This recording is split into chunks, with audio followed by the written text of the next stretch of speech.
같이 기도하겠습니다. 하나님 감사합니다. 저희가 지금 이 시간 주님 앞에 나와 예배드리고 이제 또한 같이 말씀 드리려고 합니다. 저의 마음을 열어주셔서 주님께서 하신 말씀 듣고 깨달을 수 있도록 함께하여 주옵소서. 주님, 부족한 종을 이 자리에 세우셨으니 주님께서 저의 입술을 주관하여 주셔서 주님께서 원하시는 말씀만 전할 수 있도록 인도하여 주옵소서. 이 모든 말씀 예수님 이름으로 기도합니다. 아멘. 네, 우리 성도님 혹시 삶을 사시면서 어떤 한 가지 일에 아주 집중하셨던 적이 있으십니까? 혹시 어렸을 때 뭐 이렇게 책을 열심히 읽어가지고 굉장히 집중했다든가, 아니면 요즘에 재밌는 드라마가 있어가지고 계속 재밌게 보고 있다든가, 그런 적 있으십니까? 네, 있으시죠?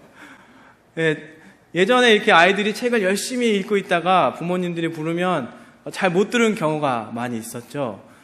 그래서 혼나기도 하고요. 그럴 때 저희가 비가 와도 모를 정도로 책을 읽고 있다, 이렇게 많이 표현하곤 합니다. 맞죠? 네, 이제 세상이 바뀌어가지고 이렇게 그게 좀 바뀌어야 될 것 같습니다. 비가 와도 모를 정도로 스마트폰을 하고 있다. 예, 저희가 이렇게 집중을 하다 보면 주변에 무슨 일이 일어나고 있는지, 누가 나한테 무슨 말 했는지 잘 모를 때가 많습니다.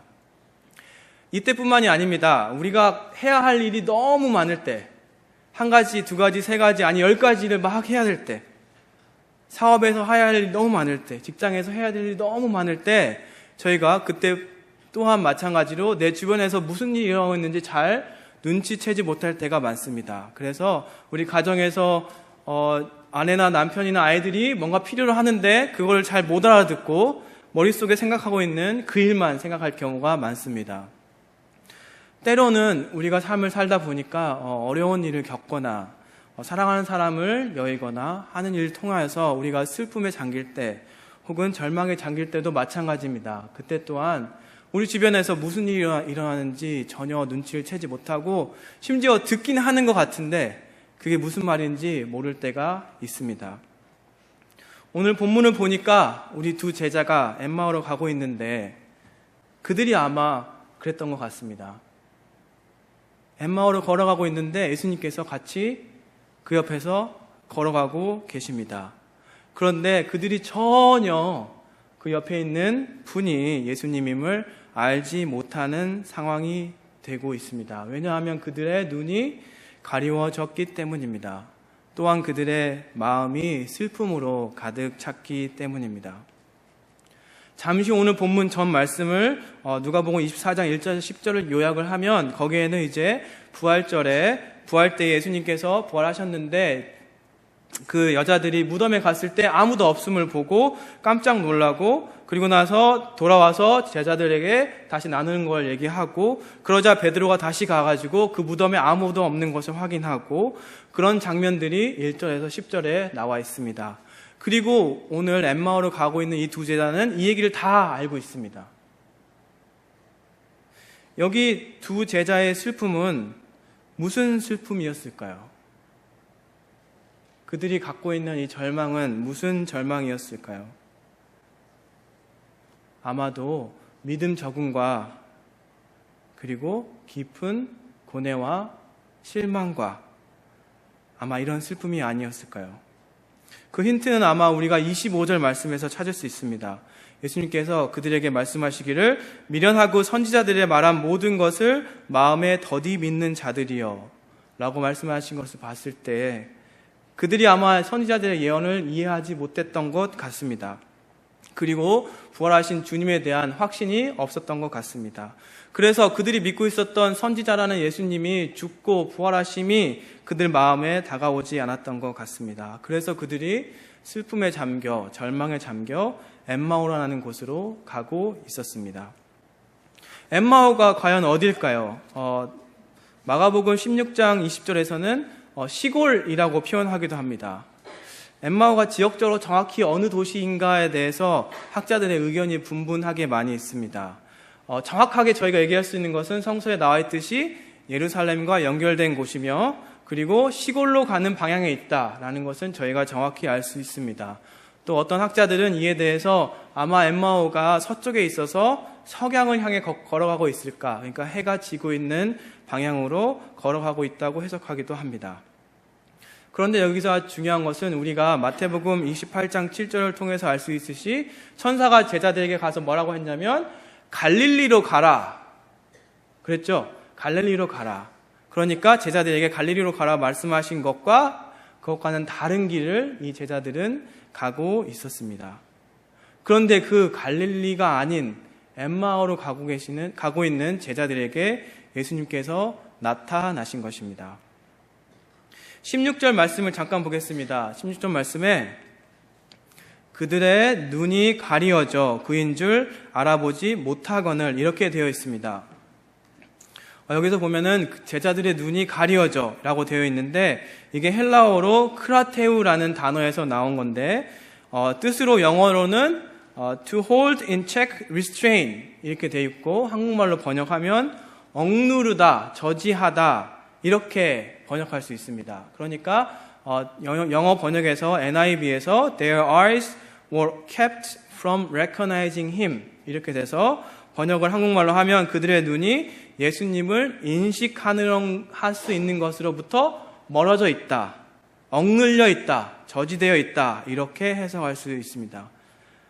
무엇이 그들의 눈을 억눌렀을까요? 저지했을까요? 그래서 무엇이 예수님을 알아보지 못하게 했을까요?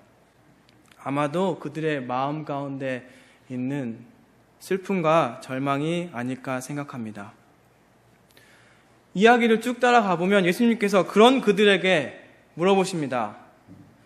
이렇게 물어보십니다. 너희가 길 가면서 서로 주고받는 이야기들이 무엇이냐? 니네가 하고 있는 이야기가 무엇이냐? 제가 묵상을 할 때 참 이 질문이 이상했습니다. 왜 예수님께서 이 질문을 그들에게 하셨을까? 그들의 마음을 이미 알고 계실 텐데 왜 이 질문을 하셨을까요? 이 본문에서 우리가 예수님의 마음을 알 수 있습니다. 예수님의 사랑과 예수님의 관심 그리고 제자들과 공감하시는 예수님에 대해서 알 수 있습니다. 그들의 슬픈 마음을 이미 아시기에 그것을 어루만져 주시기 위해서 그들에게 관심을 보이시고 그들에게 슬픔과 절망을 표현할 수 있는 기회를 주시고 계십니다. 그런데 재밌는 건요, 제자들의 대답이 재밌습니다. 예수님께서 너희가 하고 있는 일이 무엇이냐 이렇게 관심을 표현하셨는데 제자들이 이렇게 말합니다. 18절에 그 한 사람인 글로바라는 자가 대답하여 이르되 당신이 예루살렘에 살면서 지금 여기서 무슨 일이 일어났는지를 알지 못합니까? 이렇게 대답합니다. 여러분 혹시 여러분 가정에서 아내나 남편이나 아이들한테 오늘 무슨 일이 있었어? 라고 물어봤는데 그 아내나 남편이나 아이들이 아니 엄마, 아빠, 남편, 아내 내가 지금 무슨 일을 당하고 있는지 몰라? 라고 하시면 어떻겠습니까? 뭔가 조금씩 올라오겠죠? 그렇죠? 화가 좀 나기 시작하겠죠? 나는 기껏 관심을 보여줬더니 돌아온 대답이 이거냐? 그런데 예수님은 그렇게 하지 않으셨습니다. 제가 한번 생각해 봤습니다. 만약 예수님이 우리랑 똑같이 내가 너한테 관심을 보여줬는데 돌아온 대답이 이거냐라고 했으면 아마도 제자들의 마음이 더욱 강팍해지고 예수님을 알아보는 것이 불가능했을 것입니다. 하지만 그런 제자들에게 예수님께서 간단하게 말씀하십니다.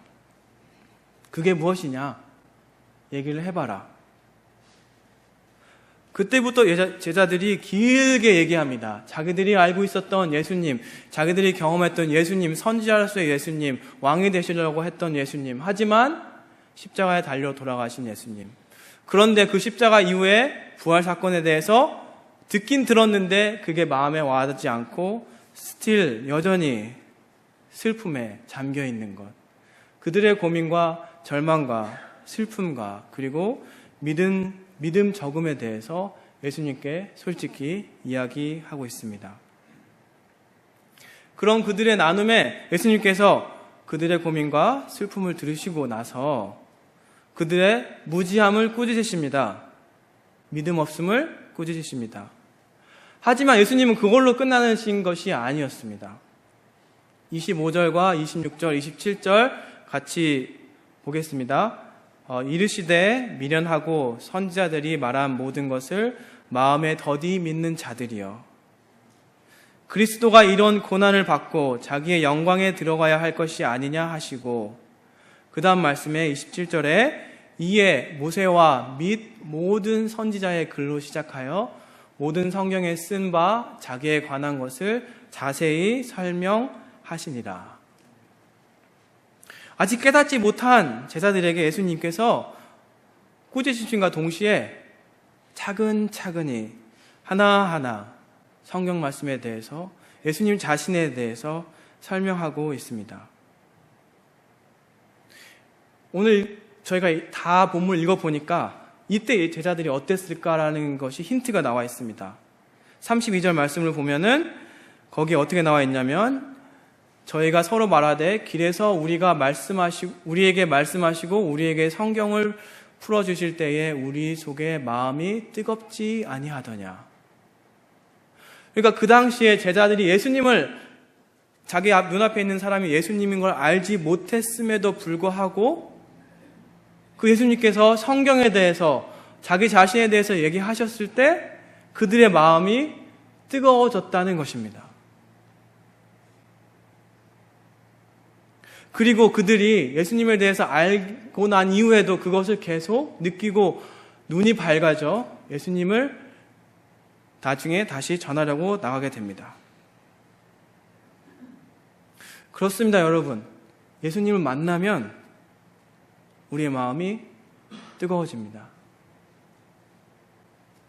예수님과 함께 있으면 우리의 마음이 뜨거워집니다. 여러분, 지금 여러분의 마음은 뜨거워지고 계십니까? 우리가 매일매일 삶 가운데서 우리와 함께 하시는 예수님을 믿고 있는데, 그 매일매일 삶 가운데서 여러분의 마음이 뜨거우십니까? 하지만 그때까지도 두 제자들은 자신들의 눈앞에 있는 이분이 예수님인 것을 알아보지 못했습니다. 그래서 그 두 제자들과 예수님이 그 엠마오라는 성에 딱 도시에 도착했을 때 제자들이 보니까 예수님은 좀 더 가실 것 같아서 이렇게 얘기합니다. 밤이 어두워졌으니까 우리랑 함께 여기서 머물고 가십시다. 그러니까 예수님께서 그들과 함께 들어갑니다. 그리고 여기서 저희가 아주 익숙한 부분이 나옵니다. 무엇이냐면 예수님께서 떡을 가지고 축사하시고 떼어서 그들에게 주시니. 여러분, 우리 교회에서 2달이나 3달에 한 번씩 계속 성찬식 때 이 얘기를 들으시죠? 네.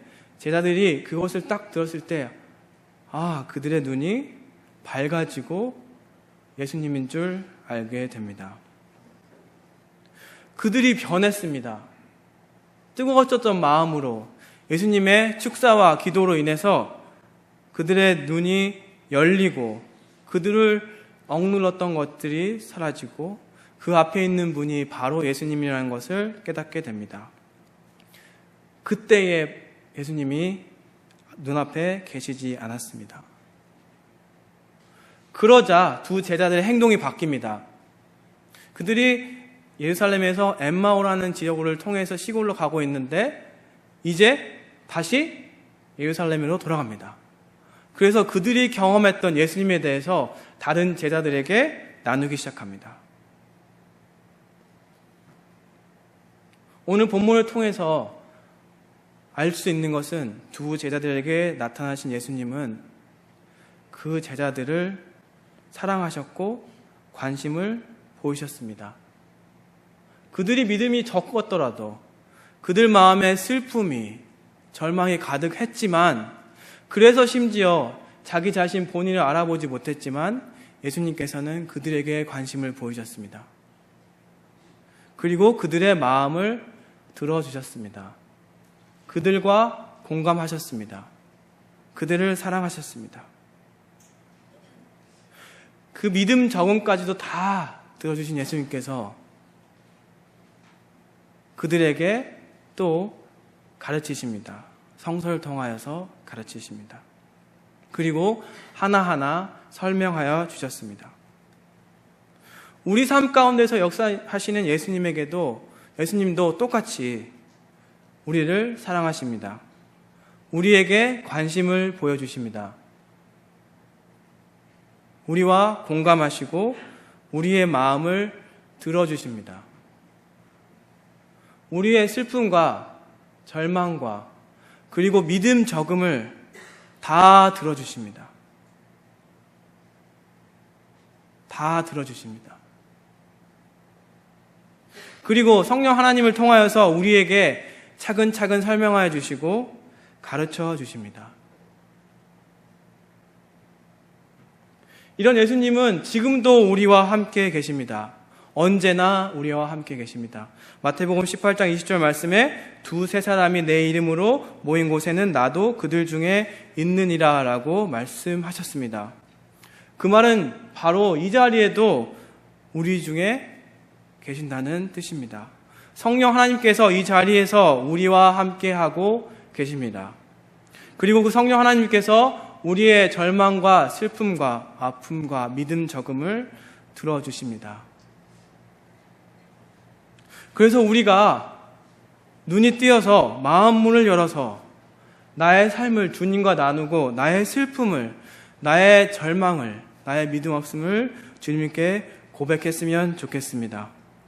우리 삶의 전체를 희노애락, 기쁨, 즐거움, 슬픔, 절망 이 모든 것까지 다 심지어 나의 믿음 적음까지도 성령님께 고백하고 성령님의 도우심과 가르침으로 우리의 마음이 충만했으면 좋겠습니다. 마태복음 28장 19절에서 20절 말씀에 예수님께서 마지막으로 우리에게 말씀하십니다.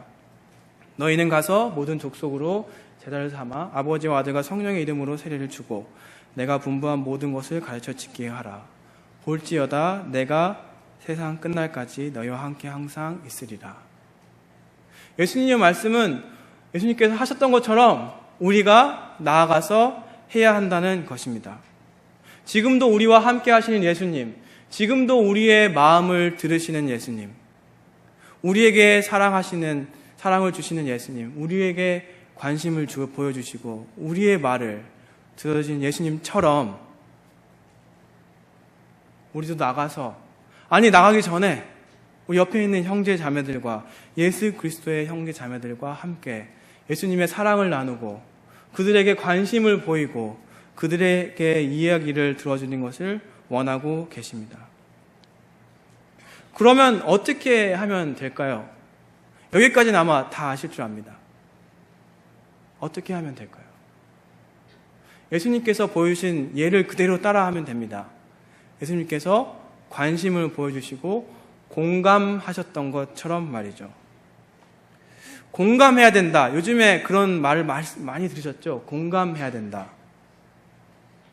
과연 공감한다는 것이 무엇일까요? 지금 잠시 동영상 하나 볼 것인데요. 그 전에 옆에 계신 분들 한번 봐주십시오. 좌우로, 앞뒤로. 그분들이 지금 무슨 생각을 하고 계실까요? 잘 모르겠죠? 저도 잘 모르겠습니다. 네, 동영상 같이 보시겠습니다.